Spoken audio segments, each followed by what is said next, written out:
मित्रों, आज बंगाल चुनाव के विजय के बाद मोदी जी की ओर से मैं मिष्टी दही से बंगाल वासियों का मुंह मीठा कराने के लिए यहां पर आया हूं। बंगाल में जो परिवर्तन बंगाल की जनता ने किया है, वो परिवर्तन आजादी के बाद के सभी राज्य के विधानसभा चुनावों से एक अलग प्रकार का परिवर्तन। बंगाल जैसा राज्य जो देश के हर क्षेत्र के लिए एक ज्योति पुंज के समान होता था। शिक्षा की बात करें तो हमारा पश्चिम बंगाल 5 दशक देश से आगे रहता था। आजादी की लड़ाई हो, यहीं से एक बढ़कर आजादी की लड़ाई के सेनानी बंगाल ने दिए। धर्म, भक्ति, संकीर्तन की बात करें तो चैतन्य महाप्रभु, स्वामी विवेकानंद, रामकृष्ण ठाकुर और महर्षि अरविंद ने एक अद्भुत परंपरा बंगाल के अंदर स्थापित की। और जब देश के प्रति देशभक्ति और समर्पण की बात हो तो नेताजी सुभाष चंद्र बोस हो या खुदीराम बोस, बंगाल ने बलिदान देने में भी पीछे मुड़कर कभी नहीं देखा। देश का वो ज्योतिपुंज बंगाल जो पूरे देश का हर क्षेत्र में मार्गदर्शन करता था, यहीं से कवि गुरु टैगोर को अंतर्राष्ट्रीय प्रतिष्ठित पुरस्कार मिलता था। यहीं पे जगदीश बासु को वनस्पति में जीव है इसका संशोधन करने का सम्मान मिलता था। यहीं से वंदे मातरम के रचयिता ऋषि बंकिम बाबू ने भारतीय संस्कृति का वो अमर गीत जिसने सांस्कृतिक राष्ट्रवाद की नींव डाली, वो आनंद मठ पुस्तक में वंदे मातरम की रचना की। वो बंगाल लंबे समय से विदेशी विचारों से प्रभावित कम्युनिस्ट सरकार के शासन में रहा। उनसे मुक्त हो गए तो विचारधारा विहीन, भ्रष्ट और करप्ट और क्रिमिनल तृणमूल कांग्रेस की सरकार की चुंगाल से फंसे। और देखते देखते देखते हमारा सोनार बांग्ला का कल्पना, जिसका स्वप्न कवि गुरु टैगोर ने देखा था, वो नष्ट हो गया। आज मोदी जी की एक अपील पर 10 साल के संघर्ष के बाद 16 से 26 आज शुभेंदु जी के नेतृत्व में भारतीय जनता पार्टी की सरकार बनाकर फिर से एक बार सोनार बांग्ला का आंदोलन यहां पुनर्जीवित हुआ है। मैं बंगाल की समग्र जनता को भरोसा दिलाने आया हूं।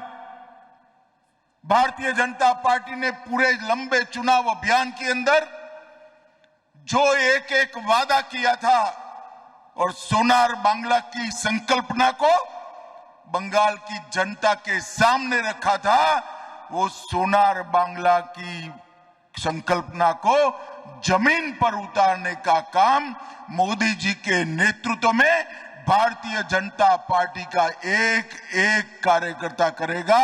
और समृद्ध, शिक्षित, सुरक्षित और संस्कृत पश्चिम बंगाल की रचना भारतीय जनता पार्टी की सरकार के कालखंड में होगी।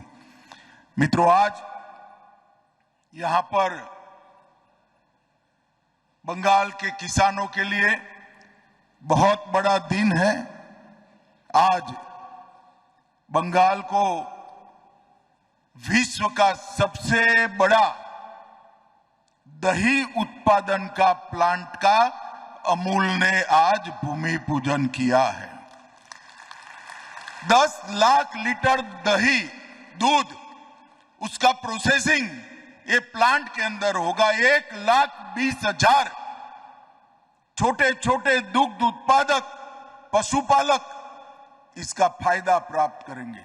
मैंने तो वैसे ही बात करा था मुख्यमंत्री जी को कि मुख्यमंत्री जी आप 15-15 एकड़ के 2 टुकड़े दे दीजिए तो हम पूरे पूर्वी भारत की दूध उत्पादक की सारी उत्पादन की सारी व्यवस्था यहां से करेंगे।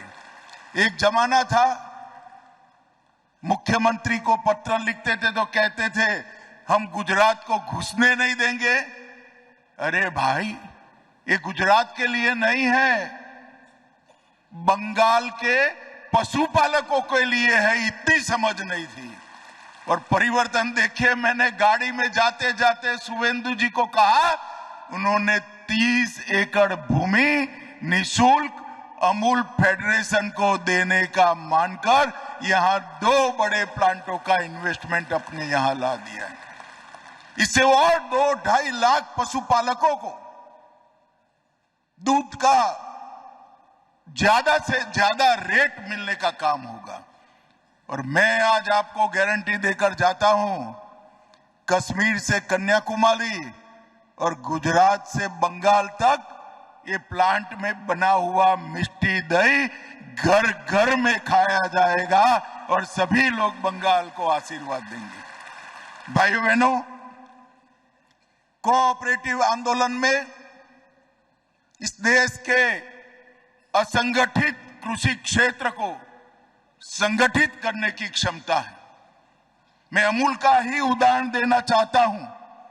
आज जिन्होंने यहां पर इतना बड़ा काम किया है, आज वो विश्व की नंबर 1, मेरी बात ध्यान से सुनना, विश्व की नंबर 1 कोऑपरेटिव सोसाइटी बनी है, जिसके अंदर 36 लाख महिलाएं अपना दूध रोज देती है। रोज 3 करोड़ लीटर दूध का प्रोसेसिंग हमारा अमूल आंदोलन करता है। सालाना 1,25,000 करोड़ का टर्नओवर है और किसी भी दूध उत्पादक ने 100 रुपया से ज्यादा इन्वेस्टमेंट नहीं किया है।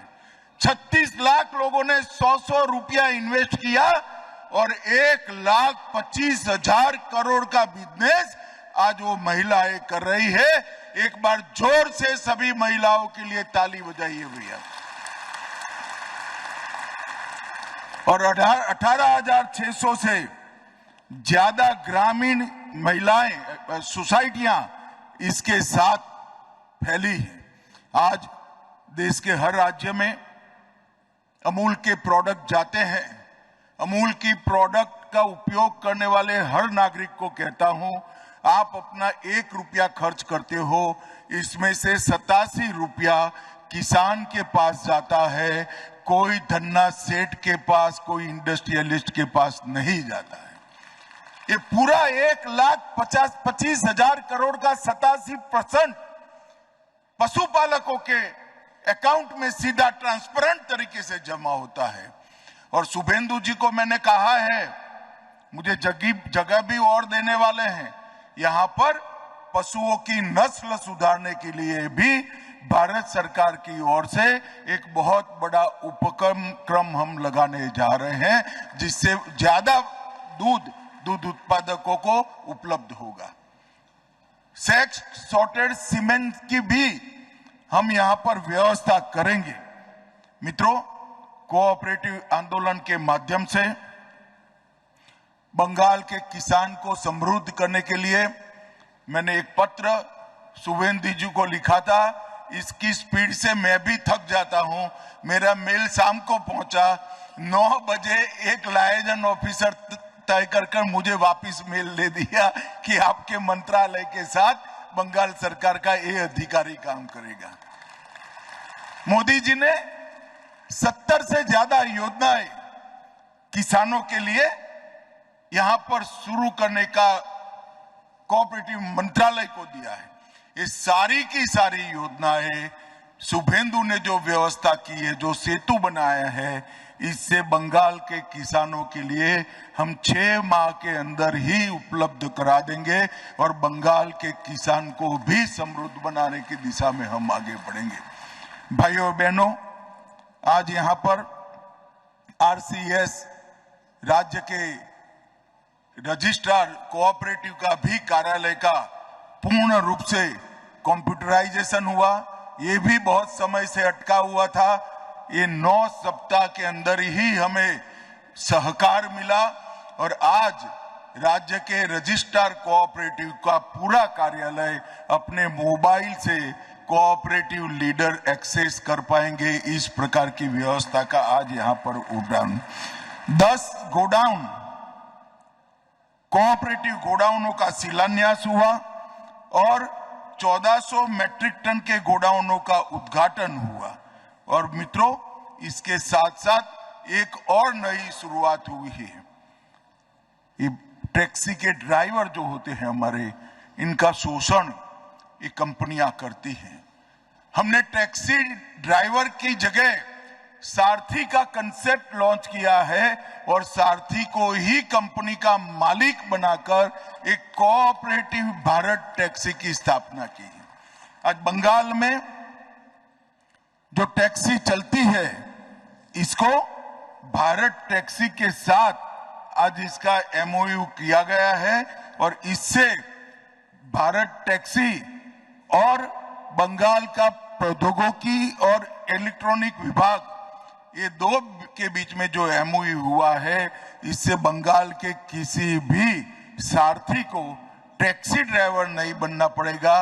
वो अपनी गाड़ी का भी मालिक होगा और भारत टैक्सी कंपनी का भी मालिक होगा। मुनाफा सीधा उसके यहां से जाएगा। मित्रों, लगभग बंगाल के अंदर ढेर सारा पोटेंशियल पड़ा है। गुजरात तो ऐसा प्रांत है जहां एक जमाने में 1200 फुट नीचे से पानी लेना पड़ता था। आपके पर तो गंगा की कृपा है। पूरे बंगाल में कोई जगह ऐसी नहीं है जहां 100-200 फुट से ज्यादा पानी नीचे है। भरपूर मात्रा में पानी है और फर्टाइल लैंड है। पशुपालन के लिए बहुत बड़ा एक यहां पर जिसको कहते हैं कि संभावनाएं पड़ी है। यहां की सरकारों ने, पहले कम्युनिस्टों ने और फिर ममता बनर्जी की सरकार ने इसको एक्सप्लोर नहीं किया, इसका दोहन नहीं किया। मैं शुभेंदु जी की ओर से और मोदी जी की ओर से बंगाल के सभी पशुपालकों को वादा करने आया हूं कि आप सभी के घर में 15 साल में कम से कम 2 पशु आ जाए और उसका दूध, ये जो डेयरियां बन रही है वो डेयरियां खरीद ले। इस प्रकार की व्यवस्था हम करेंगे और पशु की जो ब्रीड है वो भी ऐसी होगी कि अभी के दूध से कम 25% दुग्ध उत्पादक को ज्यादा मिलेगा।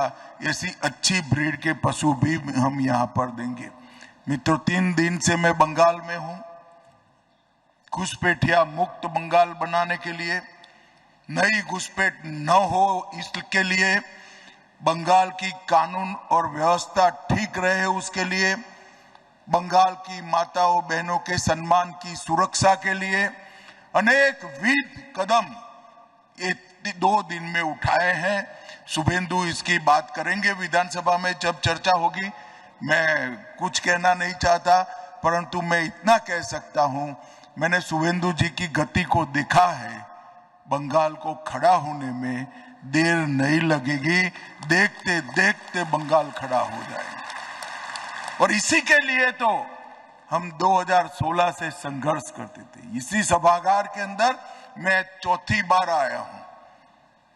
3 बार संघर्ष के लिए आया था। आज बंगाल की जनता का धन्यवाद करने के लिए आया हूं कि आपने भारतीय जनता पार्टी को मौका दिया है। हम आपकी सारी अपेक्षाओं को पूरा करेंगे और कवि गुरु ठाकुर का जो स्वप्न था, वो स्वप्न सोनार बांग्ला का पूरा करने का काम भारतीय जनता पार्टी करेगी। सबको बहुत बहुत प्रणाम और धन्यवाद। राजनीति हो या क्रिकेट, देश विदेश की ब्रेकिंग हो या आपके मोहल्ले की बड़ी खबर, सब मिलेगा एक ही ऐप में, सबसे तेज और भरोसेमंद। अभी डाउनलोड करें दैनिक भास्कर डिजिटल।